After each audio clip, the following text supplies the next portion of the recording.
शनि नाम सुनते ही घबराहट हो जाती है। और केतु ये भी एक ऐसा ग्रह है जो आपको कुछ भी करने नहीं देता, बस पूजा पाठ अध्यात्म की तरफ लेकर चला जाता है, क्योंकि केतु को हम शरीर का निचला अंग मानते हैं और शनि को भी हम क्रूर ग्रह मानते हैं।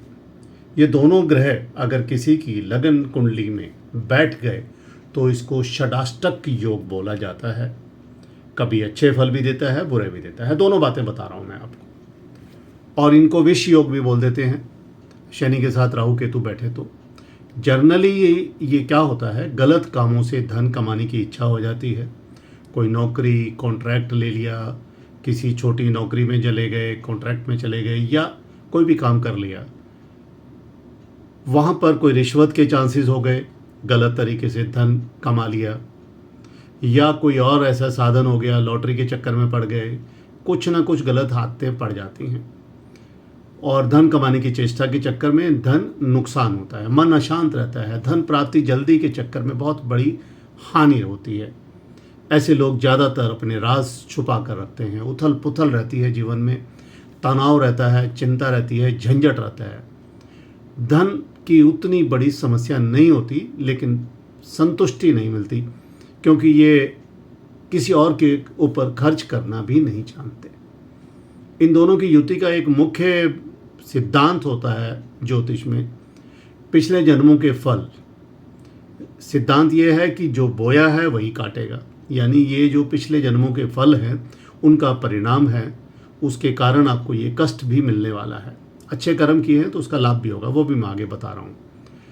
तब तक एक निवेदन ज़रूर कर रहा हूँ, चैनल को सब्सक्राइब कर लो दोस्तों। पुरानी बातें बिल्कुल याद मत रखो, अपने कोई भी रिलेशन हैं पुराने हैं उनको छोड़ दीजिए, भूल जाओ। और अगर कोई लोन ले रखा है तो उसका भुगतान पूरे जी जान से करो, मेहनत से करो। ऐसे लोग जर्नली विदेश में रहने के इच्छुक होते हैं। मन अशांत रहता है, इसलिए उनको लगता है इंडिया या कहीं भी जहाँ हम रहते हैं वहाँ से दूर जाएं, कुछ और मिल जाएगा। अस्थिरता, अचानक इनके जीवन में परिवर्तन बड़ी जल्दी आते हैं। और इनमें अगर पूर्व भाद्रपद नक्षत्र भी मिल गया तो ऐसे व्यक्ति के बारे में एक बात और कह सकते हैं कि आध्यात्म, अनुभव और तपस्या के बल पर ये अपनी बहुत सारी कठिनाइयाँ दूर कर लेते हैं।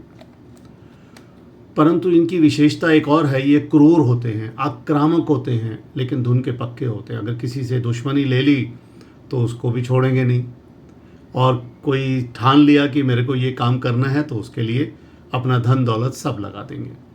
मेहनत के बाद कठिनाइयों पर विजय प्राप्त करते हैं, परिश्रम ज़्यादा करना पड़ता है। ये कब होता है? जब शनि अपनी उच्च राशि में हो, 7 नंबर राशि जिसको बोलते हैं हम तुला में, शनि अपनी राशि में हो, कुंभ या मकर में, और छठे, 8वें, 12वें भाव में भी अगर बैठे हैं ये दोनों क्रूर ग्रह तो बहुत अच्छे फल देते हैं, वृद्धि कारक हो जाता है। अगर छठे भाव में है तो आपको कंपटीशन में भी सफलता दिलाएंगे, बीमारी से भी बचाएंगे, अष्टम में भी बीमारी से बचाएंगे। और शनि जो होते हैं अपनी मेहनत के लिए मशहूर है, मेहनत करने वाला व्यक्ति होता है अगर ये लगन में बैठे हैं और उच्च के हैं, 7 नंबर राशि। और केतु जो है वो अध्यात्म की तरफ ले जाता है, यानी दोनों में बैलेंस नहीं बनने के कारण शनि की मेहनत और केतु का अध्यात्म या छोड़ो ना क्या करना है, क्या रखा है इस ज़िंदगी में, ये उथल पुथल देती है, संतुष्टि नहीं मिलती। लेकिन अल्टीमेटली एक चीज़ कह सकते हैं कि कुछ ना कुछ प्राप्ति कर लेते हैं। केतु जो होता है अगर किसी की कुंडली में बैठे हैं वृश्चिक राशि में तो ये भी अच्छा नहीं है, और शनि भी अगर नीच राशि में बैठे हैं मेष में तो ये भी अच्छा नहीं है। ये दोनों ग्रह एक साथ बैठ गए शनि की मेष राशि में और शुभ भावों में तो बहुत बड़ा नुकसान कर सकते हैं। कैरियर में बहुत बड़ी बड़ी दिक्कतें आएंगी, कंपटीशन में इतनी अच्छी पढ़ाई कर ली, 5वां भाव अगर अच्छा है लेकिन रिजल्ट अच्छे नहीं है, नौकरी नहीं मिली, धन नहीं मिला, अच्छी इंक्रीमेंट नहीं मिल रही।